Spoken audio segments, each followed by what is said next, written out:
আজকের বিরিয়ানিটা বানানোর জন্য প্রথমেই আমি এখানে একটা হাঁড়ি নিয়েছি, তার মধ্যে সাদা তেল আর বেশ কিছুটা ঘি অ্যাড করে দিলাম। আরও একটু অ্যাড করছি। এবার ঘি আর তেলটা ভালো করে গরম হয়ে গেলে এতে দিয়ে দিলাম হচ্ছে পাতলা পাতলা করে স্লাইস করে কাটা পেঁয়াজ। বেরেস্তা বানানোর জন্য যেরকম পেঁয়াজ কাটতে হয় ঠিক সেরকমভাবে পেঁয়াজটা কেটে নিলেই হবে। পুরো পেঁয়াজটা অ্যাড করে দেওয়ার পর ভালো করে এবারে এটাকে আমি নাড়াচাড়া করে নেব। বেশ ভাজা ভাজা করে নিতে হবে, ঠিক যেরকম বেরেস্তার কালার হয় সেরকম একটা কালার আসা পর্যন্ত ওয়েট করেছি। এই ব্রাউন কালারটা আসার পরেই কিন্তু এখানে আমি অ্যাড করছি বেশ কিছুটা জল।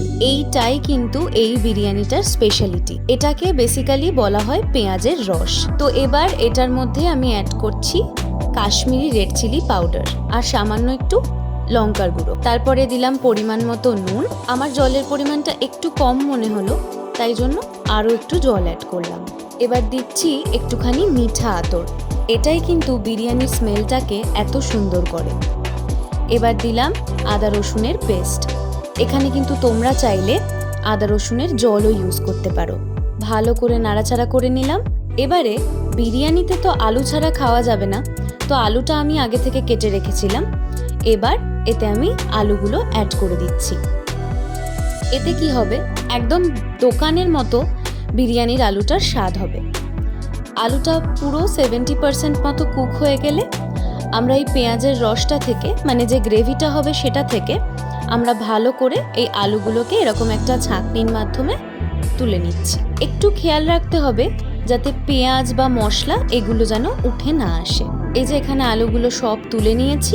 এবারে বিরিয়ানির জন্য চিকেনগুলো যেটা দেওয়া হবে সেটাকে আমি ভালো করে এরকম চিড়ে চিড়ে দিয়েছি যাতে প্রত্যেকটা স্পাইসেস ইকুয়ালি পিসগুলোর মধ্যে ঢুকে যায়। এইবারে ওই সেম গ্রেভিটার মধ্যেই আমি এই চিকেনগুলোকে অ্যাড করে দিচ্ছি।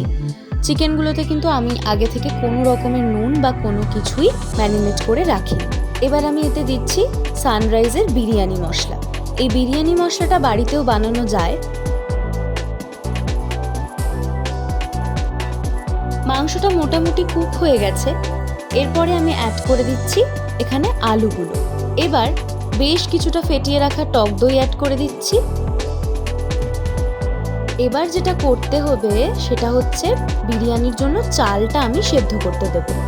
তার জন্য এখানে আমি গোটা গরম মশলা সঙ্গে বেশ কিছুটা নুন নিয়ে ফুটন্ত গরম জলের মধ্যে দিয়ে দিলাম। সমস্ত কিছু একসাথে ফুটতে দেব। ফুটে গেছে। এবার আমি এখানে অ্যাড করে দিচ্ছি বিরিয়ানির জন্য ভিজিয়ে রাখা চাল। বিরিয়ানির জন্য যে চাল খেতে পছন্দ করো সেই চালই ইউজ করতে পারো। আর একটা ট্রিক্স, সেটা হচ্ছে এই জলের মধ্যেই যদি তোমরা একটু সাদা তেল অ্যাড করে দাও তাহলে কিন্তু ভাতটা বেশ ঝরঝরে হবে। ভাতটা মোটামুটি 70% মতো কুক করতে হবে, বাকিটা যখন লাস্ট ফিনিশিং হবে তখন কিন্তু দমে সেদ্ধ হবে। এবার আমি এখানে একটা লিকুইড বানিয়ে নেব। তার জন্য প্রথমেই আমি বাটিতে দুধ নিয়ে নিয়েছি, তার মধ্যে অ্যাড করলাম কেওড়া জল। এবার দেব গোলাপ জল। এগুলো কিন্তু বিরিয়ানি বানানোর জন্য একদম মাস্ট আইটেম। এবার আমি আবার এতে কিছুটা অ্যাড করে দিচ্ছি মিঠা আতর আর অ্যাড করছি ফুড কালার। ফুড কালারের জায়গায় তোমরা কিন্তু কেশরও ইউজ করতে পারো। ব্যাস, এবার সব কিছু একসাথে ভালো করে মিশিয়ে নেব। ওদিকে ভাতটা বোধহয় অলমোস্ট হয়েই গেছে। ব্যাস, এইবার এই মাংস আর আলুর যে গ্রেভিটা ছিল তার ওপরে আমি 70% কুক হওয়া ভাতটা ভালোভাবে ছড়িয়ে ছড়িয়ে দিয়ে দেবো।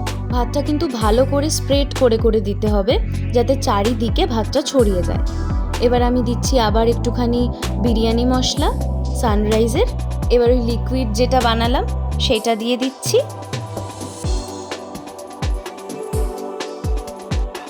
এবার ওপর থেকে ছড়িয়ে দিচ্ছি বেশ কিছুটা পরিমাণে ঘি, আরও কিছুটা বিরিয়ানির মশলাও দিয়ে দিয়েছি। এবার আমি গ্যাসের ওপরে একটা চাটু বসিয়ে তার ওপরে হাঁড়িটাকে বসিয়েছি যাতে তলাটা কোনোভাবে ধরে না যায়।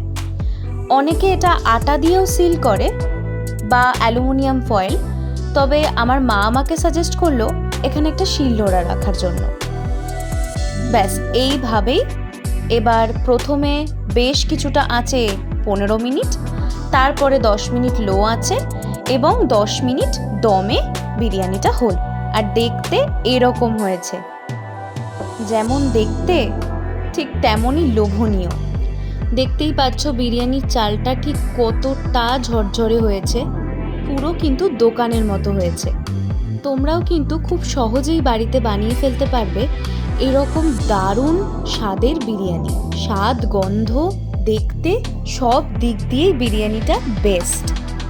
তারপরে রায়তার সাথে সার্ভ করে এনজয় করো।